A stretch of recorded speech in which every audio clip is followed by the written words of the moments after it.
प्यारे विद्यार्थियों नमस्कार, स्वागत है आप सभी का आपके अपने YouTube चैनल पर। तो आज की क्लास में दोस्तों हम बात करने वाले हैं चतुर्थ श्रेणी परीक्षा 2025 के लिए राजस्थान जीके के इंपॉर्टेंट प्रश्नों के ऊपर। तो जितने भी छात्र छात्राएं फोर्थ ग्रेड 2025 की तैयारी कर रहे हैं, आज की क्लास को आप सभी को एंड तक वॉच करना है, क्योंकि राजस्थान जीके के ऐसे इंपॉर्टेंट प्रश्नों पर हम चर्चा करने वाले हैं जो कि परीक्षा में सीधे टपकने वाले हैं। तो क्लास को आपको साथ में दोस्तों वॉच करना है, प्रत्येक प्रश्न का आंसर बताना है। तो बिना किसी देर के क्लास को शुरू करते हैं। पहला प्रश्न आपसे पूछा गया है, किस कलाकृति को मिनिएचर वुडन टेम्पल कहा जाता है? बेवाण, कावड़, सांझी या फिर कठपुतली कला? जल्दी से पहले प्रश्न का राइट आंसर बताइए। मिनिएचर वुडन टेम्पल दोस्तों कौन सी कलाकृति को कहा जाता है, यही आपसे पूछा गया है। तो बात करें पहले प्रश्न के राइट आंसर की, तो बेवाण को दोस्तों आपके मिनिएचर वुडन टेम्पल कहा जाता है। बेवाण दोस्तों लकड़ी की बना कलाकृति होती है और ये दोस्तों आपके बस्सी चित्तौड़गढ़ की प्रसिद्ध है। इसके अलावा कावड़ कला भी दोस्तों बस्सी चित्तौड़गढ़ की प्रसिद्ध है। तो पहला ऑप्शन इसका बिल्कुल करेक्ट आंसर हो जाएगा। जलजूलनी एकादशी के दिन दोस्तों भगवान कृष्ण की दोस्तों जो झांकी है वो मिनिएचर वुडन टेम्पल के नाम से जो प्रसिद्ध है बेवाण, उसमें निकाली जाती है। तो पहला ऑप्शन इस प्रश्न का राइट आंसर हो जाएगा। चलिए बढ़ते हैं जल्दी से अगले प्रश्न की ओर। अगला पूछा गया, किस लोकनाट्य शैली में कलाकार को बहुरूपिया कहा जाता है? तमाशा, स्वांग, गवरी या फिर रम्मत? सभी को इसका आंसर बताना है। बहुरूपिया दोस्तों कौन सी लोकनाट्य शैली में कलाकार को कहा जाता है, यही आपसे पूछा गया है। तो बहुरूपिया कलाकार जिनके प्रसिद्ध दोस्तों जो कलाकार है वो आपके जानकीलाल भांड है, जो कि भीलवाड़ा से संबंधित है। मंकी मैन के नाम से जो प्रसिद्ध है वो बहुरूपिया को दोस्तों जो स्वांग आपके लोकनाट्य है उसमें कलाकार को बहुरूपिया कहा जाता है। दूसरा ऑप्शन इसका राइट आंसर हो जाएगा। अगला देखिए पूछा गया, सदीक खां मंगण्यार किस वाद्य यंत्र से संबंधित है? करताल, खड़ताल, मंजीरा या फिर शहनाई? जल्दी से सभी इसका आंसर बताइए। सदीक खां मंगण्यार दोस्तों कौन से वाद्य यंत्र से संबंधित है, जिन्हें दोस्तों आपके कौन से वाद्य यंत्र का जादूगर कहा जाता है?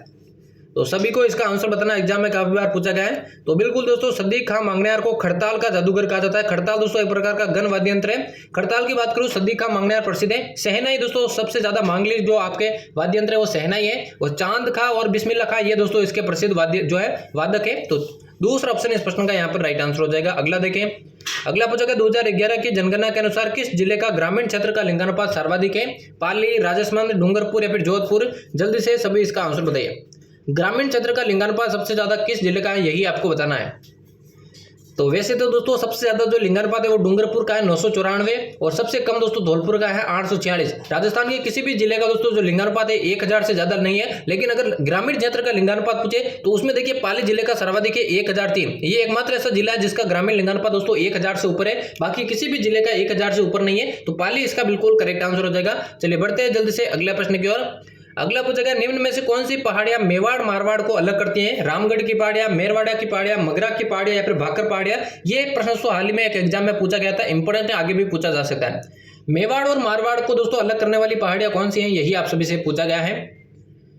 तो जल्दी से सभी विद्यार्थी इसका आंसर बताइए। तो मेवाड़ और मारवाड़ को जो अलग करने वाली पहाड़ियां हैं दोस्तों वो हो जाएगी आपकी मेरवाड़ा की पहाड़ियां। मेरवाड़ा की पहाड़ियां दोस्तों दूसरा ऑप्शन इसका बिल्कुल यहाँ पर करेक्ट आंसर हो जाएगा। चलिए अगला प्रश्न देखिए। अगला पूछा गया, कौन सी मृदा स्वजोत के लिए जानी जाती है? भूरी मृदा, काली मृदा, रेतीली मृदा या फिर जलोढ़ मृदा? जल्दी से सभी विद्यार्थी इसका आंसर बताइए। और चैनल पर देखिए डेली क्लासेज होने वाली है फोर्थ ग्रेड 2025 की परीक्षा के लिए, डेली आपको अटेंड करनी है। तो स्वजोत के लिए दोस्तों कौन सी मृदा जानी जाती है, यही आप सभी से पूछा गया है। तो स्वजोत कहे या फिर स्वतः जुताई कहे? स्वतः जुताई कही वो दोस्तों आपकी काली मृदा को कहा जाता है, जो कि हाड़ौती पठार में सर्वाधिक देखने को मिलती है दोस्तों। इसे आपके रेगुर मृदा भी कहा जाता है और इसमें दोस्तों आपके चिक्का प्रधान मृदा ये कहलाती है। तो दूसरा ऑप्शन इसका बिल्कुल यहाँ पर करेक्ट आंसर हो जाएगा। चलिए बढ़ते हैं जल्दी से अगले प्रश्न की ओर।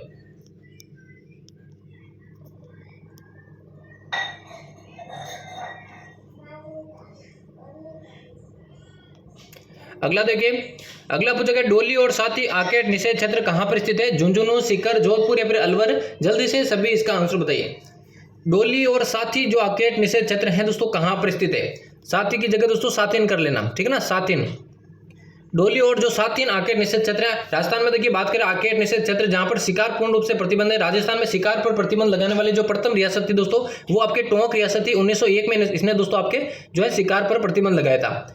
और आकेट निषेध क्षेत्र की बात करूं वर्तमान में दोस्तों राजस्थान में 33 आकेट निषेध क्षेत्र हैं। डोली और सातिन जो आकेट निषेध क्षेत्र है दोस्तों वो आपके जोधपुर के अंदर स्थित है। तीसरा ऑप्शन इस प्रश्न का यहाँ पर करेक्ट आंसर हो जाएगा। अगला देखिए पूछा गया, निम्नलिखित में से कौन सी नदी राजस्थान में है? साबरमती, तुंगभद्रा, गोदावरी या फिर बराली? जल्दी से इसका आंसर बताइए। कौन सी नदी इनमें से दोस्तों राजस्थान में है, यही आप सभी से पूछा गया है। तो जल्दी से सभी विद्यार्थी इसका आंसर बताइए। तो राजस्थान की बात करूँ, देखिए साबरमती नदी जो है आपके राजस्थान की, साबरमती नदी का दोस्तों उद्गम जो है उदयपुर में पदराला की पहाड़ियों से होता है और ये दोस्तों गुजरात में अपना जल विलय करती है कच्छ के रण में मिलकर, ठीक है ना। पहला ऑप्शन इसका बिल्कुल राइट आंसर हो जाएगा और ये दोस्तों अरब सागरीय अफवाह तंत्र का भाग है। चलिए अगला प्रश्न देखिए। अगला देखिए पूछा गया, राजस्थान में सिंचाई प्रबंधन एवं प्रशिक्षण संस्थान कहाँ पर स्थित है? जोधपुर, जयपुर, कोटा या फिर बीकानेर? जल्दी से सभी विद्यार्थी इसका आंसर बताइए, कौन सा ऑप्शन इसका राइट आंसर हो जाएगा। राजस्थान में सिंचाई प्रबंधन एवं प्रशिक्षण संस्थान कहाँ पर स्थित है, यही आपसे पूछा गया है, तो जल्दी से सभी इसका आंसर बताइए। तो ये स्थित है दोस्तों आपके कोटा के अंदर। आप सभी को मालूम होना चाहिए दोस्तों, सबसे ज्यादा जो नदियां हैं वो कोटा जिले में बहती हैं, जबकि सबसे ज्यादा उद्गम वाली नदियां जो हैं वो उदयपुर से होती है। यानी कि सबसे ज्यादा नदियों का उद्गम कहाँ से होता है, तो उदयपुर से होता है, जबकि सबसे ज्यादा नदियां जो है वो कोटा जिले में बहती हैं। यहीं पर आपके सिंचाई प्रबंधन एवं प्रशिक्षण संस्थान स्थित है। चलिए अगला प्रश्न देखिए। अगला देखिए, अगला प्रश्न पूछा गया है, महाराणा प्रताप ने अपनी नवीन राजधानी चावंड में कब स्थापित की थी? 1576, 1582, 1585 या फिर 1594? सभी को इसका आंसर बताना है। महाराणा प्रताप ने जो अपनी नवीन राजधानी दोस्तों चावंड में कब स्थापित की थी, यही आपसे पूछा गया है, तो सभी को इस प्रश्न का आंसर बताना है। तो महाराणा प्रताप की बात करूं, देखिए इन्होंने अपनी राजधानी जो है चावंड में वो 1585 को स्थापित की थी और जब तक महाराणा प्रताप जीवित रहे 1597 तक। यानी कि दोस्तों आपसे पूछा जा सकता है कि महाराणा प्रताप के समय दोस्तों चावंड राजधानी कब रही थी, तो 1585, 5 और 7 यानी कि 12 वर्षों तक महाराणा प्रताप के शासनकाल में 12 वर्षों तक राजधानी थी। बाकी दोस्तों ऑल ओवर देखिए 1605 तक ये राजधानी रही थी, जब मुगल बादशाह के बीच में दोस्तों आपके मुगल और महाराणा प्रताप के बेटे अमर सिंह के मध्य दोस्तों संधि हुई थी। यानी कि 5 और 3 8 को जोड़ दीजिए, यानी कि टोटल दोस्तों आपके ये बात करूं करेक्ट आंसर की तो 20 साल तक दोस्तों ये राजधानी रही थी, ठीक है ना। 20 साल तक ये राजधानी रही थी, तो तीसरा ऑप्शन इस प्रश्न का यहाँ पर करेक्ट आंसर हो जाएगा। चलिए अगला प्रश्न देखिए। अगला पूछा गया, विद्यार्थी यूथ लीग की स्थापना दिल्ली में किसने की थी? जानकी देवी बजाज, टीकाराम पालीवाल, जमुनालाल बजाज या फिर माणिक्यलाल वर्मा? जल्दी से सभी इसका आंसर बताइए। विद्यार्थी यूथ लीग की स्थापना दिल्ली में किसने की थी, यही आपसे पूछा गया है, तो जल्दी से सभी विद्यार्थी इसका आंसर बताइए। तो विद्यार्थी यूथ लीग की दोस्तों स्थापना जो है 1929 के अंदर की गई थी। वो की थी दोस्तों आपके टीकाराम पालीवाल के द्वारा, और इसी के बारे में दोस्तों 1931 में आपके मारवाड़ यूथ की लीग की स्थापना जयनारायण व्यास के द्वारा की गई थी। तो इसका आंसर हो जाएगा टीकाराम पालीवाल। चलिए अगला प्रश्न देखिए, और क्लास के एंड में बताना यहाँ से कितने प्रश्न आपके करेक्ट होते हैं, ताकि आपको अपनी तैयारी का अंदाजा लग सके। अगला पूछा गया, कौन सा चित्रकार मेवाड़ चित्रशैली से संबंधित था? रुकनुद्दीन, शाह मोहम्मद, मनोहर या फिर कासिम? जल्दी से सभी इसका आंसर बताइए। मेवाड़ चित्रशैली से संबंधित चित्रकार इनमें से कौन था, यही आपसे पूछा गया है। तो इस प्रश्न के राइट आंसर की बात करें, इनमें से देखिए जो आपका मनोहर था वो आपके मेवाड़ चित्रशैली से संबंधित था। तीसरा ऑप्शन इसका बिल्कुल राइट आंसर हो जाएगा। अगला पूछा गया, राजस्थान के किस जिले में सर्वाधिक झाड़ी क्षेत्र है? हनुमानगढ़, बाड़मेर, पाली या फिर अलवर? जल्दी से सभी विद्यार्थी इसका आंसर बताइए। राजस्थान के कौन से जिले में दोस्तों सबसे ज्यादा झाड़ी क्षेत्र है, यही आप सभी से पूछा गया है, तो करेक्ट आंसर बताइए इसका क्या हो जाएगा। तो सबसे ज्यादा जो झाड़ी क्षेत्र है वो तो देखिए पहले नंबर पर आपका पाली है और दूसरे नंबर पर अलवर है। तो यहाँ पर पहले नंबर यहाँ सर्वाधिक पूछा तो पाली इसका बिल्कुल करेक्ट आंसर हो जाएगा। यहाँ पर ऐसा भी पूछा जा सकता है सबसे कम झाड़ी क्षेत्र तो श्री गंगानगर और हनुमानगढ़ में सबसे कम आपके झाड़ी क्षेत्र है, तो ये भी आपको ध्यान में रखना है।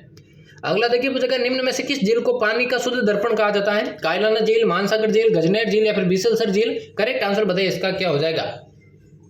पानी का शुद्ध दर्पण दोस्तों कौन सी झील को कहा जाता है, यही आपसे पूछा गया है, तो सभी विद्यार्थियों को इसका राइट आंसर बताना है। तो पानी का शुद्ध दर्पण की बात करूं, ये दोस्तों आपके गजनेर झील को कहा जाता है। इसका निर्माण दोस्तों आपके गंगा सिंह, जो बीकानेर के महाराजा थे, गंगा सिंह के द्वारा करवाया गया था, जबकि बीकानेर में जो गजनेर महल है वो आपके गज सिंह के द्वारा बनाए गए थे। चलिए अगला प्रश्न देखिए। अगला पूछा गया, बागेरी का नाका परियोजना किस जिले में स्थित है? उदयपुर, धौलपुर, कोटा या फिर राजसमंद? जल्दी से सभी विद्यार्थी इसका आंसर बताइए। बहुत ही महत्वपूर्ण प्रश्नों की क्लास है, क्लास को बिल्कुल भी मिस नहीं करना, और डेली क्लासेस चैनल पर लगती हैं 4th ग्रेड की, तो डेली आपको अटेंड करनी है, इसलिए चैनल को जरूर से सब्सक्राइब कर देना। तो बागेरी का नाका परियोजना कौन से जिले में स्थित है? तो ये आपके राजसमंद जिले में स्थित है। कौन सी नदी के किनारे स्थित है? तो ये आपके बनास नदी के किनारे स्थित है। चलिए बढ़ते हैं जल्दी से अगले प्रश्न की ओर। अगला पूछा गया, राजस्थान में नोटों की स्याही बनाने का कारखाना कहाँ पर स्थित है? भिवाड़ी, टपुकड़ा, तिजारा या फिर अजमेर? जल्दी से सभी इसका आंसर बताइए।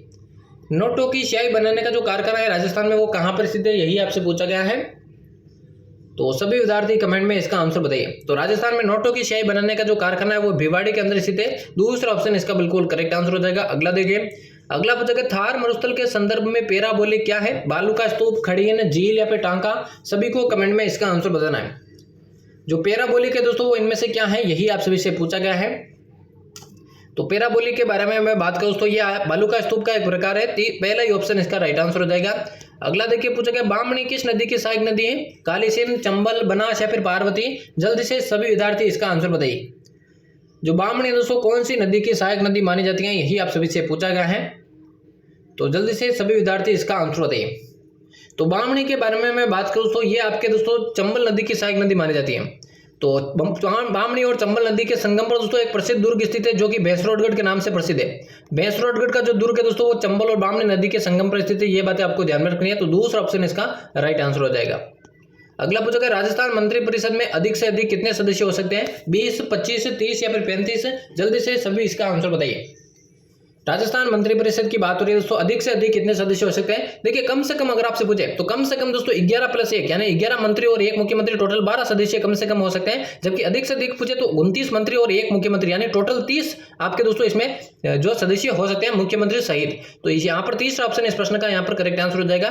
बढ़ते अगले प्रश्न की ओर। ये आज की क्लास का अंतिम प्रश्न होने वाला है। यहाँ पर आपसे पूछा गया मानवाधिकार दिवस कब मनाया जाता है? 5 जून को, 5 सितंबर को, 24 अप्रैल को या फिर 10 दिसंबर को? जल्दी से सभी इसका आंसर बताइए। और इस प्रश्न का दोस्तों आंसर आपको कमेंट बॉक्स में बताना है। 20वें प्रश्न का कि मानवाधिकार दिवस कब मनाया जाता है? तो यहाँ पर हमारे दोस्तों चतुर्थ श्रेणी परीक्षा 2025 के लिए राजस्थान जीके के इंपोर्टेंट प्रश्नों की क्लास समाप्त होती है दोस्तों। 4th ग्रेड के लिए दोस्तों आपकी क्लासेस शुरू हो चुकी है। डेली आपको अटेंड करनी है। अगर आप पहली बार में अपना सिलेक्शन लेना चाहते हैं, डेली आपको अटेंड करनी है, इसलिए चैनल को आपको जरूर से सब्सक्राइब कर देना। तो मिलते हैं किसी और नई क्लास में, तब तक लेते हैं आप सभी से अलविदा।